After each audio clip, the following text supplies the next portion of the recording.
Hello दोस्तों, welcome to job पक्की भी शुभम। तो कैसे हैं सभी, एक बार कमेंट में बताएंगे। आशा करता हूँ सभी अच्छे होंगे और अच्छे से पढ़ रहे होंगे। काफ़ी लोग वेट कर रहे होंगे भाई सीपीओ का नोटिफिकेशन कब आएगा, तभी से तैयारी करेंगे। लेकिन आज की इस वीडियो में आपको एक रियलिटी बताता हूँ। क्या सच में 4 महीने में इस एग्ज़ाम को क्लियर किया जा सकता है, नहीं किया जा सकता? अगर किया जा सकता है तो क्या स्ट्रैटेजी होनी चाहिए? देखो, काफ़ी सारे रिपीटर हैं। काफ़ी स्टूडेंट ऐसे हैं जिनका सीपीओ 2025 में स्कोर कम रहा है, या जैसे भी उन्हें डर लग रहा है वो भी पढ़ रहे हैं। कोई बिगनर है वो भी पढ़ रहा है। कोई सीजीएल की तैयारी कर रहा है वो भी इसको देगा। ठीक है, सभी को जॉब चाहिए। तो सिलेक्शन उसी का होगा जो राइट डायरेक्शन में और सही टाइम पे सिलेबस कंप्लीट करके अपनी प्रैक्टिस कर रहा होगा। देखो, मैं ज़्यादा टाइम नहीं लूँगा, बहुत ही कम टाइम में मैं आपको ये बता दूँगा कि किस तरीके से आपको पढ़ना चाहिए। ठीक है, एक तरीका बताऊँगा जिससे अगर आप फॉलो कर रहे हो ना, मैं गारंटी दे रहा हूँ 4 महीने में आप इस एग्ज़ाम को क्लियर कर सकते हो। बस वीडियो को बहुत ध्यान से समझना। देखो, जब किसी भी एग्ज़ाम को आप तैयार करते हो, किसी भी एग्ज़ाम की आप तैयारी करते हो, सबसे पहले सिलेबस कंप्लीट करना होता है। आपने देखा होगा, काफ़ी एग्ज़ाम दिए होंगे। जैसे एग्ज़ाम सर पे आता है, आपको पता ही नहीं चलता कि क्या रिवाइज़ करूँ, क्योंकि बहुत से टॉपिक ही छूटे हुए रहते हैं। ठीक है? यानी कि सिलेबस कभी कंप्लीट ही नहीं होता। तो टारगेट पहले यही रहता है कि भई एग्ज़ाम सिलेबस जो है, वो एग्ज़ाम ओरिएंटेड कंप्लीट करो। कहने का मतलब ये है कि एग्ज़ाम में जो-जो चीज़ें पूछी जाती हैं सबसे ज़्यादा, पहले उनको कंप्लीट कर लो। ऐसा नहीं है कि आप ए टू जेड पहले सिलेबस 100% कंप्लीट करोगे, तभी आपका सिलेक्शन होगा। आपको ये देखना है कि भई जो भी एग्ज़ाम ओरिएंटेड चीज़ें हैं, सबसे पहले मैं उसको कवर कर लेता हूँ। फिर उसके बाद जो भी चीज़ें बच रही हैं, उनको धीरे-धीरे कवर करता रहूँगा मॉक के द्वारा। ठीक है? तो पहला टारगेट क्या है? एग्ज़ाम ओरिएंटेड सिलेबस कंप्लीट करना है। ठीक है? जो बेसिक सभी ने कंप्लीट किया है। इसके बाद आपको करनी होती है प्रीवियस ईयर क्वेश्चंस प्रैक्टिस। अब काफ़ी लोग इसी में उलझे रहते हैं कि प्रीवियस ईयर कहाँ से करें, सीजीएल की करें, सीएचएसएल की करें। देखो, एग्ज़ाम का जो लेवल है ना, ये ग्रेजुएशन लेवल है। सीजीएल का लेवल और सीपीओ का लेवल, क्वेश्चन अप डाउन चलते रहते हैं। ऐसा नहीं है कि सीजीएल का हार्ड है, इसका ईज़ी है। आपको क्वेश्चन प्रैक्टिस करने हैं। मान के चलो आपने परसेंटेज पढ़ लिया। परसेंटेज पढ़ने का मतलब ये है, आपको ये पता होना चाहिए कि परसेंटेज पढ़ने के बाद इसमें कितने टाइप के क्वेश्चन होते हैं। यानी कि 10 से 12 या 15 से 20, हर एक टाइप आपके माइंड में होना चाहिए। पहला टारगेट ये। इसके बाद हर एक टाइप की आपको प्रैक्टिस करनी, चाहे सीपीओ के क्वेश्चन कर लो, चाहे सीजीएल के कर लो। लेकिन हाँ, इतना मान के चलो कि भई हम सीपीओ की तैयारी कर रहे हैं, तो सीपीओ के 5 साल के पिछले क्वेश्चन हमारे आँखों के सामने होने चाहिए। यानी मुझे पता होना चाहिए कि क्या ट्रेंड फ़ॉलो करते हैं सीपीओ वाले। क्लियर? इसके बाद आपको लग रहा है कि मुझे प्रैक्टिस करने और अच्छे क्वेश्चन, तो सीजीएल के कर सकते हैं। लेकिन इसमें उलझे मत रहो कि सिर्फ़ सीजीएल के करूँ तो हो जाएगा, या सीपीओ के करूँ तो हो जाएगा। प्रैक्टिस करनी पड़ेगी। आप नहीं करोगे, जो करेगा उसका हो जाएगा। ठीक है? तो खुद को वीक मत समझो, प्रैक्टिस पे फ़ोकस करना है। ठीक है? ट्रेंड फ़ॉलो करना है कि ट्रेंड किस चीज़ का चल रहा है। अभी सेक्शनल टाइमर चल रहा है, तो सेक्शनल टाइमर में आपको पता होना चाहिए कि भई क्वेश्चन इतने हार्ड नहीं आएँगे, लेंथी नहीं आएँगे, ईज़ी आएँगे, तो ईज़ी किस तरीके से टैकल करने हैं। यानी क्वेश्चन ईज़ी छूटने नहीं चाहिए। ठीक है? यानी फ़ॉर्मूले मुझे सब कुछ याद होने चाहिए। ऐसा नहीं है कि फ्रस्टम की वॉल्यूम आ गई पूछने को डायरेक्ट, और रेडियस दे रखी है दोनों और हाइट दे रखी है, लेकिन मुझे फ़ॉर्मूला नहीं पता। तो बताओ कैसे करोगे? है तो क्वेश्चन सिंपल। तो बेसिक-बेसिक चीज़ें हैं, वो आपको आनी चाहिए। तो प्रीवियस ईयर क्वेश्चन प्रैक्टिस करने से आपको क्या पता चलेगा? ट्रेंड पता चलेगा, क्या ट्रेंड चल रहा है। इसके बाद काफ़ी क्वेश्चन ऐसे होंगे जो आपसे नहीं होंगे। जब आप किसी भी बुक को फ़ॉलो कर रहे होगे, जैसे मान के चलो पिनेकल हो गया, किरण, किसी भी बुक को, या आप अपने टीचर की सीट भी फ़ॉलो कर रहे हो, या किसी भी बुक को फ़ॉलो कर रहे हो, तो जो भी उसमें क्वेश्चन आपको लग रहे हैं कि भई ये मेरे से नहीं हुए, उनको मार्क करो। मार्क करने का ये फ़ायदा है, मान के चलो आज आपने परसेंटेज 3 दिन में पढ़ लिया अपने टीचर से, फिर 2 दिन तक प्रैक्टिस करी, फिर उसके बाद 30 क्वेश्चन या 40 क्वेश्चन आपको ऐसे लगे कि भई ये क्वेश्चन मुझे प्रैक्टिस करने हैं, ये बार-बार गलत हो रहे हैं। तो आप अगर उनको मार्क करोगे, तो अगले दिन यानी कि छठे दिन, या कभी भी, किसी भी टाइम, किसी भी महीने, आप 1 दिन में उन क्वेश्चन को प्रैक्टिस कर सकते हो जो आपने मार्क किए हैं, और अपने नोट्स रिवाइज़ कर सकते हो। अगर आपने ये क्वेश्चन मार्क नहीं किए, तो आपको पता ही नहीं रहेगा कि मेरे उस टॉपिक के कौन से बेस्ट क्वेश्चन हैं, क्योंकि आपने वो मार्क नहीं किए। फिर आपको दोबारा से वो 300 क्वेश्चन, 200 क्वेश्चन जो भी हैं, वो दोबारा से लगाने पड़ेंगे। ठीक है? ये भीड़ से अलग करेगा आपको। ये चीज़ करनी है। क्योंकि अगर मार्क नहीं करोगे, प्रैक्टिस नहीं करोगे, फिर एग्ज़ाम में वही क्वेश्चन आएगा, फिर लगेगा कि यार ये तो मैंने पिछले मॉक में भी छोड़ा था और इस बार भी आ गया। ठीक है? और आता भी होगा। इसके अलावा आपके पास शॉर्ट नोट्स होने चाहिए, चाहे जीके हो, इंग्लिश के हो, किसी भी सब्जेक्ट के हों। आपने नाउन पढ़ लिया किसी भी टीचर से, एक पेज के अंदर नाउन के पूरे रूल्स होने चाहिए, कंजंक्शन के आधे पेज के अंदर पूरे रूल्स होने चाहिए। पूरे का मतलब वो जो आप बार-बार भूल रहे हो। ऐसा तो है नहीं कि सब कुछ आप भूल ही रहे हो। कुछ चीज़ें ऐसी हैं जो आप पढ़ते-पढ़ते पहले से भी याद होंगी। ठीक है? नाउन क्या मतलब, नाउन के जो भी बेसिक रूल है पहले से भी पता होंगे। कुछ रूल आपको नए लग रहे होंगे कि भाई सीज़र्स वाले, ठीक है, प्लूरल वाले, या कोई भी ऐसा रूल जो आपको लग रहा है कि हाँ, ये मुझे लग रहा है ये क्वेश्चन रिपीट भी होता है बार-बार, और ये मेरा रूल गलत हो जाता है, सब्जेक्ट वर्ब एग्रीमेंट से कहीं से भी। तो उस रूल को लिखो सिर्फ। ठीक है? एग्ज़ाम्पल नहीं लिखना, डायरेक्ट रूल लिखना, शॉर्ट नोट्स बनाने, यानी एक बार देखो, यानी 15 से 20 पेज में आपकी ग्रामर होनी चाहिए। यानी एग्ज़ाम से पहले मेरे पास इतने शॉर्ट नोट्स होने चाहिए कि एक बार में ग्रामर 1 घंटे से या 2 घंटे के अंदर में रिवाइज़ कर लूँ, ठीक है? और कम टाइम में, क्लियर? इसके अलावा काफ़ी आपने देखे भी होंगे 100 रूल्स, 120 रूल्स, निमेष मंसल में, उनको भी पढ़ सकते हो अगर आपकी ग्रामर स्ट्रॉन्ग है तो, लेकिन खुद के बना लोगे तो और बेहतरीन है, ठीक है? इससे क्या होगा, रिवीजन जितना ज़्यादा करोगे, सिलेक्शन के उतने ज़्यादा पास आओगे, ठीक है? नहीं तो ऑप्शन में गड़बड़ी आपको लगेगी, यानी आपको लगेगा ऑप्शन ए या सी है, सी टिक करोगे फिर पता चलेगा यार ए था, थोड़ा और रिवाइज कर लेते तो ठीक हो जाता। इसके बाद लास्ट स्टेज आती है आपकी सेक्शनल और फुल मॉक। सेक्शनल मॉक जितने ज़्यादा लगाओगे मैथ और रीजनिंग के, एक तो एक्यूरेसी बढ़ेगी और एक स्पीड बढ़ेगी। स्पीड आप कितनी भी सिलेबस कंप्लीट कर लो, कितने भी टीचर चेंज कर लो, आपकी स्पीड नहीं बढ़ेगी जब तक आप खुद पेन पेपर यूज़ नहीं करोगे। काफ़ी लोग क्या करते हैं, मैथ को सिर्फ वीडियो देखते हैं, नोट्स बनाते हैं और उनकी प्रैक्टिस करते हैं। उन्हें लगता है कि बस मैथ की वीडियो या टीचर चेंज करने से मैथ आ जाएगी। भाई 3-3 4-4 घंटे आपको रगड़ना पड़ेगा, पेन पेपर और दिमाग का यूज़ करना पड़ेगा। कोई क्वेश्चन नहीं आ रहा तो एकदम से उसका सॉल्यूशन नहीं देखना, अपना दिमाग यूज़ करना है वहाँ पे, ठीक है? खाली समय में, ठीक है? टाइम भी बचाना है और समय भी यूज़ करना है। अभी बताऊँगा मैं आगे। तो सेक्शनल मॉक आपको क्या करेंगे, कॉन्फिडेंस देंगे, फुल मॉक भी। आपको पता चलेगा मेरा स्कोर क्या रहा है, कितना इंक्रीज़ करना है, मेरे से कितने लोग आगे हैं, इतना काम करना है। अब आ जाते हैं हम सेक्शनल सब्जेक्ट वाइज़ स्ट्रैटेजी। बहुत शॉर्ट बताऊँगा, मैंने वैसे डिटेल में स्ट्रैटेजी बना रखी है, लेकिन यहाँ पे मैं बहुत क्रिस्प एकदम बताना चाहता हूँ। देखो इंग्लिश में क्या करना है, वोकैब होती है, ग्रामर होती है और रीडिंग कॉम्प्रिहेंशन होता है। डेली आपको वोकैब याद करनी है, 50, 100 जितने वर्ड आप याद कर सकते हो। टारगेट लेके चलो कि भाई मिनिमम 50 तो करनी है, धीरे-धीरे इसको 100 पे लेके जाना है, ठीक है? चाहे 20 दिन में ले जाऊँ, चाहे 30 दिन में, 100 तो करने ही करने हैं मिनिमम, ठीक है? किससे स्टार्ट करना है, वन वर्ड सब्स्टिट्यूशन आसानी से याद हो जाते हैं, यहाँ से कर सकते हो, फिर ईडियम फ्रेज, फिर दोनों को पैरेलल इसका रिवीजन करना, जब ये हो जाएगा फिर साइनो पे आ जाना। साइनो जब आप स्टार्ट करोगे तो फिर दोबारा इनका रिवीजन करना है साथ के साथ, जो आप इसमें मार्क करोगे। याद रखना एक दिन में जो 50 आपने याद करें, याद करने का मतलब ये नहीं कि आप एकदम रट लोगे, नहीं। रीड करने 2 से 3 बार, याद हो या ना हो, आपने रीड कर दिया, काम खत्म, उसमें मार्क करना जो आपको लग रहा है बार-बार भूल रहा हूँ। अगले दिन फिर वो मार्क वाले पढ़ने हैं, वो मार्क वाले कम होते रहेंगे जैसे आप डेली उसका रिवीजन करते रहोगे। जब आप साइनों पे आओगे तो वो जो मार्क वाले हैं वो कम हो जाएँगे, फिर इनका रिवीजन सिर्फ मार्क वालों का करना है। ऐसे करके आप फ़िल्टर जितना करोगे ना, उतने पास आप उतना एग्ज़ाम टाइम तक आपके पास कंटेंट कम बचेगा और कम कंटेंट बचेगा तो रिवीजन आप आसानी से कर लोगे। आपको ऐसा नहीं लगेगा एग्ज़ाम के टाइम पे कि यार मेरे पास इतनी सारी चीज़ें, क्या-क्या पढूँ मैं? ये पहले से तैयारी करनी है, ठीक है?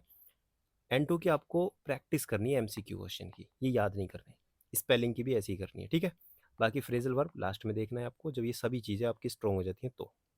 एक वीडियो में रानी मैम या अमन वसीफ़ सर, ठीक है? ग्रामर का टारगेट लेके चलना है भाई, 45 दिन में मैं ग्रामर कंप्लीट कर लूँगा या कर लूँगी। ऐसा नहीं कि मैं ग्रामर 6 महीने या कोई ऐसा कोर्स ले लिया कि चल ही रहा है। नहीं, ऐसे नहीं करना, 45 दिन में ग्रामर कंप्लीट करो, काम खत्म। इतनी ग्रामर आती भी नहीं है, आपको मैंने एनालिसिस करके बताया भी है। बाकी ग्रामर के जो नए टॉपिक्स आए हैं, क्लोज़, फ्रेज़ ये वाले, ये भी आपको पढ़ने हैं। इसलिए मैं कहता हूँ प्रीवियस ईयर क्वेश्चन जब लगाओगे तो ट्रेंड पता चलेगा, क्या चीज़ आ रही है, वही चीज़ पढ़नी है। बाकी आप ग्रामर के 120 रूल्स भी पढ़ सकते हो, अगर आपकी इंग्लिश अच्छी खासी है, आपकी रीडिंग हैबिट है, आपको हर एक चीज़ समझ में आ जाती है। ये सबसे इम्पोर्टेंट टास्क है। आपका स्कोर वोकैब से, ग्रामर से, मान लो आपने वोकैब बहुत अच्छे से रट दी या ग्रामर बहुत अच्छे से पढ़ ली, तो आपका स्कोर 37.5 या 40 तक आ सकता है। 40 रहेगा। तो इंग्लिश में 45 प्लस लाने के लिए ना आपको रीडिंग करनी पड़ेगी। 95% स्टूडेंट ऐसे हैं जो डेली रीडिंग करते ही नहीं है। स्टार्ट तो कर देते लेकिन कंसिस्टेंसी नहीं बना पाते। तो आपको ये चीज़ करनी है। देखो ज़्यादा से ज़्यादा 20 मिनट लगेगी, ठीक है? बोर हो जाओगे कोई बात नहीं, लेकिन एडिटोरियल आपको रीड कर लेना है। धीरे-धीरे हैबिट बनती रहेगी और आप सच में इंग्लिश में बहुत अच्छा स्कोर करोगे सिर्फ रीडिंग से। क्योंकि एक टाइम पे आके ना जो आपका स्कोर स्टक हो जाएगा, आप कितनी भी मेहनत कर लेना, जब तक ये रीडिंग हैबिट नहीं है ना, आप नहीं कर पाओगे। आप बार-बार पीक्यूआरएस गलत करोगे, आप क्लोज़ टेस्ट तुक्का मारोगे कि हाँ, ये हो सकता है, ये कॉन्टेक्स्ट नहीं समझ पाओगे, ठीक है? पैसेज पढ़ना आपको बोरिंग लगेगा, इससे अच्छा है कि इसकी हैबिट बनाओ, ठीक है? जब ये तीनों चीज़ें आपकी पैरेलल कंप्लीट हो जाएँगी, पैरेलल का मतलब है जब ग्रामर कंप्लीट हो जाएगी। मान के चलो आपने 45 दिन में ग्रामर कंप्लीट कर दी, ये तो आपका चलता ही रहेगा एग्ज़ाम टाइम तक। ये भी आपका एग्ज़ाम टाइम तक चलता रहेगा। लेकिन जैसे ही आपकी ग्रामर कंप्लीट हो जाती है, उसकी प्रैक्टिस भी हो जाती है, ठीक है? पिनेकल वगैरह से, 60 दिन मान के चलो, 2 महीने बाद आपको क्या करना है, एक सेक्शनल मॉक डेली देना है 50 क्वेश्चन का टेक्स्ट बुक पर, ठीक है? कैसे देना है मैंने बता चुका। आपको टेक्स्ट बुक पे सर्च करना है इंग्लिश एसएससी। ऐसा नहीं है कि एसएससी सीपीओ वाले सेक्शन में जाके देना है। ये हर एक चीज़ मैं बता चुका, उसमें जाके नहीं देने सेक्शनल मॉक। आपको एसएससी इंग्लिश सर्च करना है, वहाँ पे कम से कम 20,000 प्लस क्वेश्चन आएँगे। उनमें आपको सीएचएसएल, सीजीएल, सीपीओ सबके मॉक लगाने हैं। सीजीएल या सीएचएसएल के लगा रहे हो तो डेली 2 मॉक लगाने हैं। 50 क्वेश्चन का टारगेट रखना है, ठीक है? बुक्स कौन-सी फ़ॉलो करनी है? लिमिटेड बुक रखनी है अपनी अलमारी में। एक ब्लैक बुक होनी चाहिए, पिनेकल या किरण में से जो आपको प्रैक्टिस करने के लिए वो रख सकते हैं। ग्रामर के लिए आपने कोई टीचर फ़ॉलो करे हैं, कोई भी टीचर, ठीक है? उनके शॉर्ट नोट्स बहुत अच्छी बात है। अदरवाइज़ केडी कैंपस जो नीतू मैम की बुक है वो भी ले सकते हैं। काफ़ी लोग ऐसे भी होंगे जो रानी मैम का समुद्र मंथन फ़ॉलो कर रहे होंगे, तो वो उसको भी फ़ॉलो कर सकते हैं, लेकिन ब्लैक बुक फिर भी लेनी है, ठीक है? 1 वर्ड सब्स्टिट्यूशन वगैरह के लिए। किसी भी टीचर को फ़ॉलो करो, चेंज मत करना। बहुत बढ़िया टीचर हैं सभी, ठीक है? चाहे समुद्र मंथन हो, कोई भी हो। बस एक ही चीज़ दिक्कत करती है, वो आपकी रिवीज़न। रिवीज़न नहीं करते, इस वजह से सिलेक्शन नहीं होता। आपको लगता है इतना पढ़ लिया, यहाँ से पढ़ लिया, स्कोर क्यों नहीं हो रहा? आपने कभी ये नहीं देखा कि जो मैंने पढ़ लिया, क्या मुझे सब कुछ याद है? सब कुछ आता है? नहीं आता। यही कमी है, ठीक है? एक बार ये बात और समझ लो। देखो, अभी आज रात से यानी कि 27 जून से, ठीक है, ये सेल चल रही है। आप टेक्स्ट बुक का पास ले सकते हैं 351 में। मेरा कूपन कोड जीपीएस यूज़ कर लेना। इससे क्या फ़ायदा होगा? देखो, कई बार क्या होता है, 700 का, कभी 650 का, इस तरीके से ये कूपन रहते हैं 1-1 साल के। तो ऑफ़र चल रहे हैं, तो 4 दिन तक ये ऑफ़र चलेंगे, 27 से लेके 30 तक।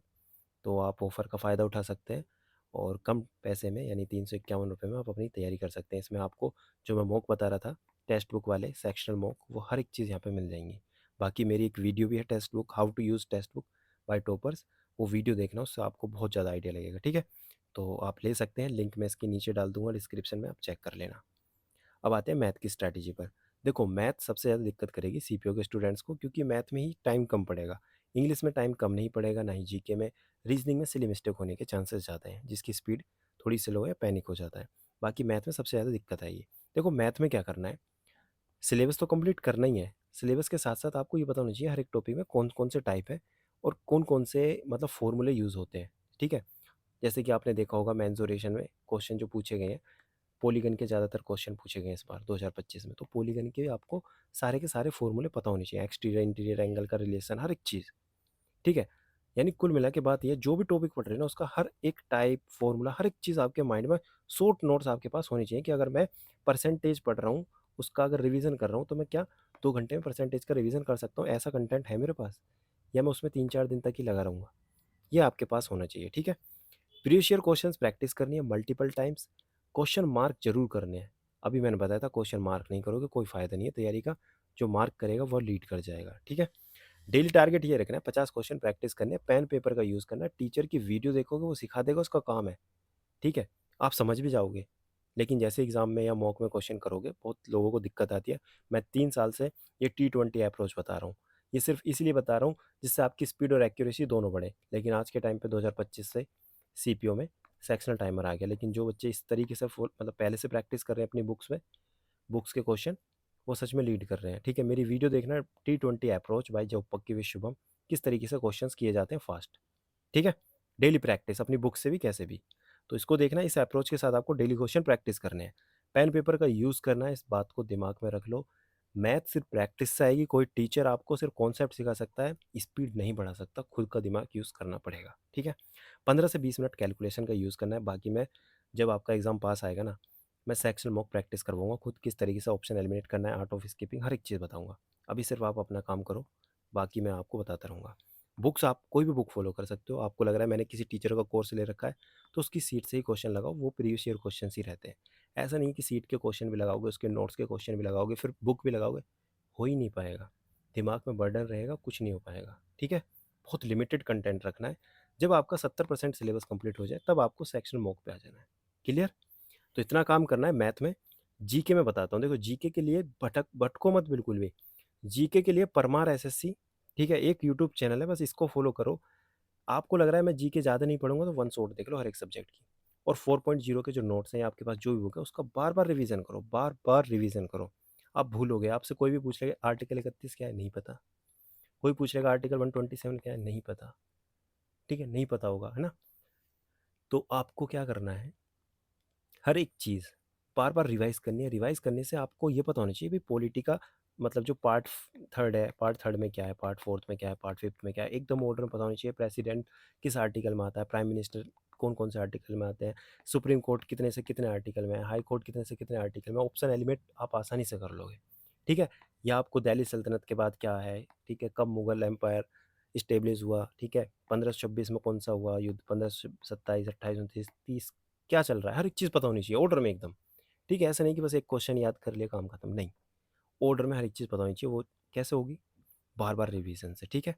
मिनिमम सिलेबस जो आपका है, वो आपको बार-बार पढ़ना पड़ेगा। ज़्यादा डीप में घुसने की ज़रूरत नहीं है, पहले वन शॉट कर लो, फिर अपना दायरा बढ़ाते रहना। क्लियर? आपको अगर लग रहा है मैं नहीं पढ़ सकता, बाकी 4.0 से कर सकते हो जिसके पास टाइम है, ठीक है? जिसके और सब्जेक्ट स्ट्रॉन्ग है। रिवीजन के लिए आपको माइंड मैप यूज़ करने हैं। माइंड मैप में आपको क्या फ़ायदा मिलेगा? जब आपने वन शॉट कर लिया, आपने नोट्स पढ़ लिए, आप एक ही पेज में आप एक टॉपिक कंप्लीट कर सकते हो, ठीक है? बहुत जल्दी रिवीजन हो जाएगा और आपको हर एक चीज़ पता चल जाएगी कि हाँ, ये चीज़ मैं बार-बार भूलता हूँ, तो मैं इसी को पढ़ूँगा, ठीक है? मल्टीपल रिवीजन का मतलब है 4 से 5 बार आपको जीके कम से कम पढ़ के जानी है एग्ज़ाम से पहले, तो ही फ़ायदा है, नहीं तो कोई मतलब नहीं है। इसके बाद कोई बुक लेने की ज़रूरत नहीं है प्रीवियस ईयर क्वेश्चंस के लिए। डायरेक्ट 2026 ओह सॉरी 2025 में जो क्वेश्चन आए ना नए-नए पैटर्न के जो भी statement based, part 6 Parmar sir ने करा रखा है। पीवाईक्यू सीरीज़ पार्ट 6 के नाम से यूट्यूब पर मिल जाएगी। पॉलिटी की 6 क्लास हैं, ऐसे ही इकोनॉमिक्स की हर एक सब्जेक्ट के हैं। बस उन्हीं से क्वेश्चन प्रैक्टिस कर लो, ऑप्शन एलिमिनेट करना सीख जाओगे। बस इतना काम करना है। क्या करना है? एक बार फिर दोबारा समराइज़ कर देता हूँ। परमार सर के नोट्स जो आपके पास हैं, वीडियो देख लेना जहाँ ज़रूरत पड़े, या आपको लग रहा है नहीं मैं कोई और टीचर फॉलो करता हूँ तो वो कर सकते हो, लेकिन शॉर्ट नोट्स आपके पास होने चाहिए। बार-बार उसी का रिवीजन करो। पार्ट 6 से प्रीवियस ईयर क्वेश्चंस की प्रैक्टिस करो। फिर निट्टो सीरीज़ की 15 क्लास हैं, उनको देख लो कि किस तरीके से ऑप्शन एलिमिनेट किया जा सकता है। क्योंकि आपके पास 30 मिनट है और 50 क्वेश्चन है। आपके पास टाइम ज़्यादा है, इसका मतलब स्टेटमेंट बेस्ड क्वेश्चन आएँगे, आप ऑप्शन एलिमिनेट कर सकते हो। आपको नॉलेज नहीं है तब भी आप उस क्वेश्चन को कर सकते हो, छोड़ने नहीं होते। तो वो सब चीज़ कैसे होगी, वो आपको पता चलेगी निट्टो सीरीज़ से, तो वो सब चीज़ देखनी है, ठीक है? ओनली रिवीजन इज़ की टू स्कोर हाई, ठीक है? रिवीजन सबसे ज़्यादा इंपॉर्टेंट है, जीके में नहीं बाकी सभी सब्जेक्ट के लिए, ठीक है? अब आते हैं लास्ट सब्जेक्ट जो कि बहुत ही ईज़ी है, रीज़निंग। देखो रीज़निंग ऐसा सब्जेक्ट है, इसमें ये मत सोचिए चलो कि भई ये भी बहुत डिफ़िकल्ट सब्जेक्ट है या इसमें मैं 40 ले आऊँगा या 42 ले आऊँगा, नहीं। 40-42 नंबर आ रहे हैं तो बहुत बेकार नंबर है ये। आपका टारगेट ये होना चाहिए कि भई ये रीज़निंग सब्जेक्ट है और मैं ग्रेजुएट स्टूडेंट हूँ। ये ऐसा सब्जेक्ट है जिसमें कोई भी रॉकेट साइंस नहीं है, कोई भी ऐसे कॉन्सेप्ट नहीं है जो मुझे नहीं समझ में आएँगे, तो मैं इसमें कम से कम 47 प्लस स्कोर तो करूँगा, क्योंकि मैं सब इंस्पेक्टर बनने जा रहा हूँ। ये दिमाग में रखना है बिल्कुल, ठीक है? स्पीड और एक्यूरेसी दोनों प्रैक्टिस से आ जाएगी। करना क्या है, सबसे पहले तो टॉपिक कवर करो, जो आपको लग रहा है कि यार ये मुझे नहीं आते। कोई भी टॉपिक हो सकता है वो, आपको लग रहा है ब्लड रिलेशन मुझे करना नहीं आता, सीखो पहले, ठीक है? सिलेबस नोट करो, जो टॉपिक नहीं आते, एक मॉक लगा लो पहले, पता चल जाएगा कौन-कौन से टॉपिक आपको नहीं आते। उन टॉपिक को साथ के साथ कंप्लीट करते रहो और डेली एक मॉक लगाना है। डेली मॉक से ही आपका पूरा रीजनिंग कवर हो जाएगा। डेली मॉक लगाना है, रॉन्ग टॉपिक जो होते हैं, उनके क्वेश्चन प्रैक्टिस करने प्रीवियस ईयर और जो भी पैटर्न आता है वो समझना है। कई बार आपने देखा होगा जैसे मान लो 16, 32, 47 इस तरीके से हो गया, फिर 38, 39 इस तरीके से जो एनालॉजी वाले क्वेश्चन है, कभी इसमें इन दोनों को ऐड करके माइनस कर देते हैं, कुछ ये आ जाता है, कभी इसमें 2 की मल्टीप्लाई करते हैं, इसमें 3 की फिर माइनस, तो ये पैटर्न होते हैं। तो आपको ये पैटर्न दिमाग में कैसे आएँगे? कोई कैसे सोच सकता है? जब तक वो देखेगा नहीं। तो आपको जितने ज़्यादा प्रैक्टिस करोगे ना प्रीवियस ईयर क्वेश्चन, उतने आपको माइंड में पैटर्न समझ में आने लगेंगे कि हाँ, ये पैटर्न यूज़ होते हैं प्राइम नंबर के किस तरीके से, ठीक है? तो प्रैक्टिस करना है और पैटर्न को समझना है, अपने नोटबुक में नोट भी करना है कि ये पैटर्न है। क्लियर? कोई भी चीज़ आपको लग रही है कि भाई ये बहुत ज़्यादा माइंड मतलब इसमें है मतलब या ये बहुत ज़्यादा इंटेलिजेंट है, सिर्फ यही कर सकता है, ऐसा कुछ नहीं है। प्रैक्टिस से होती है हर एक चीज़। किसी को कुछ नहीं आता, सब सीखते ही हैं। तो डेली एक मॉक देने का मतलब ये है कि स्पीड और एक्यूरेसी दोनों बढ़ानी है। कई बार क्या होगा आपको आते हुए क्वेश्चन आपने देखे होंगे इस रीज़निंग में, यार ये शिट ये तो गलत हो गया, ये तो मुझे आता था। तो बस ये शिट नहीं आना चाहिए। इसलिए आपको डेली मॉक लगाना है कि कोई भी आता हुआ क्वेश्चन गलत ना हो, चाहे मैथ हो, रीज़निंग हो, जीके हो। ठीक है? प्रैक्टिस इसलिए इम्पोर्टेंट है। देखो, जो चीज़ नहीं आती, वो गलत हो गई या वो छूट गई तो कोई बात नहीं। जो चीज़ आती है वो गलत होगी, इसका मतलब कि आपका जो एफ़र्ट है, वो और कम हो गया। ठीक है? आप और पीछे हो गए। तो इस चीज़ को समझना है। बाकी जब सिलेबस कंप्लीट हो जाता है ना आपका 70% से ज़्यादा, तब आपको फुल मॉक पे आ जाना है। हर एक संडे यानी कि एवरी संडे आपको एक फुल मॉक लगाना है। चाहे 2025 का लगाओ या टेक्स्ट बुक के मॉक लगाओ, कोई भी मॉक लगाओ, पर लगाने हैं। जो रिपीटर्स हैं जिनको लग रहा है मेरा तो सिलेबस कंप्लीट है, वो 2 लगा सकते हैं। जैसे एग्ज़ाम पास आता है तो आप 3 या 4 अपना अपने हिसाब से बढ़ा सकते हैं। सबसे ज़्यादा इम्पोर्टेंट एनालिसिस है। मॉक आपने कितने भी दे लिए, आपने एनालिसिस नहीं किया तो कोई मतलब नहीं बनता। तो करना क्या है, मॉक देने के बाद उसका एनालिसिस करना है। एनालिसिस करके आपने ये चेक करना है भाई इंग्लिश में वोकैब में नंबर तो कटे हैं, तो वोकैब में कटे कहाँ हैं? आपने देखा यार एंटो में गलत हो रहे हैं, एंटोनिम्स गलत हो रहे हैं। वन वर्ड सब्स्टिट्यूशन तो मेरे हमेशा सही जाते हैं, ये तो मुझे पढ़ने ही नहीं है, तो क्यों डेली रूटीन में वन वर्ड सब्स्टिट्यूशन पढ़ने? सिंपल बात है। तो आपने देखा वन वर्ड सब्स्टिट्यूशन ठीक है, इडियम्स नए-नए आ रही हैं तो इडियम्स पढ़ने हैं। उन्हीं को नोट करना है, उन्हीं का रिवीजन करना है। तो रूटीन किस हिसाब से बनाना है, एनालिसिस करके बनाना है कि क्या चीज़ गलत हो रही है, क्या पढ़नी है। पॉलिटी के क्वेश्चन गलत ही नहीं हो रहे, तो पॉलिटी क्यों पढ़नी है अभी? जो चीज़ गलत हो रही है पहले वो पढ़नी है। इसका मतलब ये भी नहीं कि पॉलिटी छूनी ही नहीं है, इसका भी रिवीजन करना है, लेकिन एवरी संडे। ठीक है? हर एक चीज़ अपने-अपने हिसाब से आपको चेंज करनी होगी। हर एक स्टूडेंट अपने हिसाब से चलेगा, ऐसा नहीं कि भाई ये भी पॉलिटी 4 घंटे ही पढ़ेगा या मैथ 4 घंटे ही करेगा। किसी की मैथ स्ट्रॉन्ग हो, वो जीके पे फ़ोकस करेगा, इंग्लिश पे फ़ोकस करेगा। अपने हिसाब से करना है, ठीक है? लेकिन डिसिप्लिन के साथ आपको फ़ॉलो करना पड़ेगा, तभी होगा, अदरवाइज़ नहीं। इसके बावजूद भी आपको अगर लगता है कि मुझे एक सही डायरेक्शन में तैयारी करनी है, बस मुझे डेली टारगेट्स मिलते रहें और मैं खुद से कंप्लीट कर लूँगा, तो आप हमारी 120 डेज़ की टारगेट सीरीज़ जॉइन कर सकते हैं। इसमें मैं आपको डेली टेलीग्राम पे टारगेट्स देता हूँ। मैं 3 साल से डेली टारगेट्स दे रहा हूँ, बहुत अच्छा रिज़ल्ट रहा है हमारा। आपको ये नहीं सोचना कि आज क्या पढ़ना है, ठीक है? बस आपको जो टारगेट मिल रहा है वो टाइम पे कंप्लीट करना है और सो जाना है। अगले दिन भी जो टारगेट मिलेगा वो कंप्लीट करना है, सो जाना है। और जब आप धीरे-धीरे ये सब चीज़ें कंप्लीट करोगे, सच में आपको 1 हफ्ते बाद ही रियलाइज़ हो जाएगा कि हाँ, सच में इम्प्रूवमेंट हो रही है, ठीक है? तो यहाँ पे आपको एग्ज़ाम ओरिएंटेड क्या चीज़ पढ़नी है, क्या चीज़ छोड़नी है, हर एक चीज़ बताई जाती है। यानी कि ये डेली टारगेट्स हैं। टारगेट्स मिलेंगे आपको टेलीग्राम चैनल पर। किस तरीके से जॉइन करना है इसके लिए आप व्हाट्सएप कर सकते हैं मुझे 88 60 13 11 40। बाकी thank you so much for watching this video. मिलते हैं नेक्स्ट वीडियो में। कोई भी वीडियो आपको चाहिए तो कमेंट कर सकते हैं। बाकी जो भी मैंने तरीके बताए यही तरीका है। भटकोगे, टीचर चेंज करोगे, सिलेक्शन नहीं होगा, टाइम वेस्ट हो जाएगा हर बार की तरह। ठीक है? 4 महीने बहुत हैं। 4 महीने ही टारगेट रखना है आपको। चाहे 6 महीने मिलें, चाहे 5 महीने मिलें, क्योंकि लास्ट का टाइम जो रहेगा 1 या डेढ़ महीना, उसमें आप पढ़ोगे नहीं, उसमें सिर्फ आप रिवीजन करोगे, मॉक लगाओगे। बाकी आपके ऊपर है, आप किस तरीके से करते हो मैंने समझा दिया। इससे बेस्ट आपको कोई नहीं बता पाएगा, ठीक है? ये एक मैंने एग्ज़ाम ओरिएंटेड स्ट्रैटेजी बताई है, बहुत ही प्रैक्टिकल अप्रोच के साथ।